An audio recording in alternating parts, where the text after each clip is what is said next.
আসসালামু আলাইকুম ভিউয়ার্স, আমি সাইদাস রন্ধন বিলাস থেকে আজ আমি আপনাদের জন্য একটা সিম্পল রেসিপি নিয়ে এসেছি।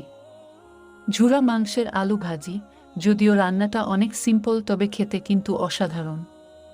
তাহলে চলুন দেখেনি কি লাগছে এই রান্নাতে।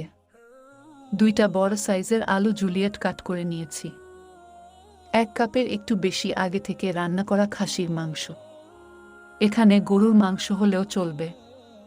মাংসগুলো আমি হাত দিয়ে ছাড়িয়ে ঝুরি করে নিয়েছি।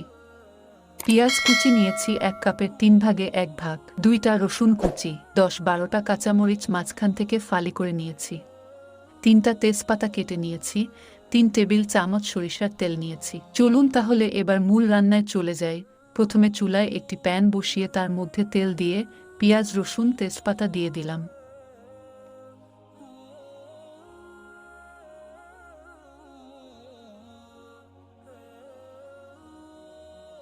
এগুলো ভাজা ভাজা হয়ে আসলে কাঁচা মরিচ দিয়ে দিলাম। কয়েকটা নাড়াচাড়া দিয়ে ঝুরি করা মাংসগুলো দিয়ে নাড়তে শুরু করলাম।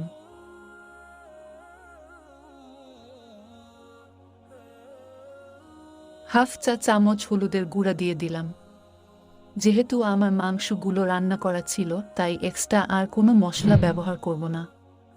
এগুলো একটু ভাজা ভাজা হয়ে পাত্রের সাথে লেগে আসলে কেটে ধুয়ে রাখা আলু কুচিগুলো দিয়ে দিলাম।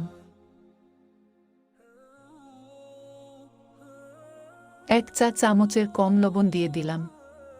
চুলার আঁচ লো করে আস্তে আস্তে ঢাকনা দিয়ে কষিয়ে নিলাম।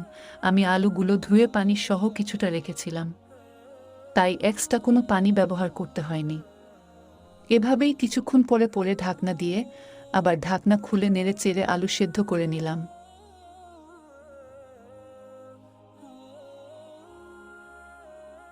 লবণ চেক করে আরেকটু লবণ দিয়ে দিলাম।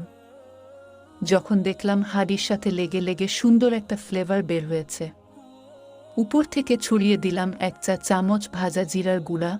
এই তো হয়ে গেল আমার খুবই সহজে ঝুরা মাংসের আলু ভাজি। এই ভাজিটা রুটি পরাটা দিয়ে খেতে অসাধারণ লাগে। সাদা ভাত দিয়েও খেতে পারেন, ভালো লাগবে। আপনি যদি আমার চ্যানেলে নতুন হয়ে থাকেন, চ্যানেলটাকে সাবস্ক্রাইব করে দিন, তবেই আমার নতুন নতুন ভিডিওগুলো আপনি সবার আগে পেয়ে যাবেন। রেসিপি ভালো লাগলে লাইক, কমেন্ট, শেয়ার করতে ভুলবেন না। আজ এ পর্যন্তই। আল্লাহ হাফেজ।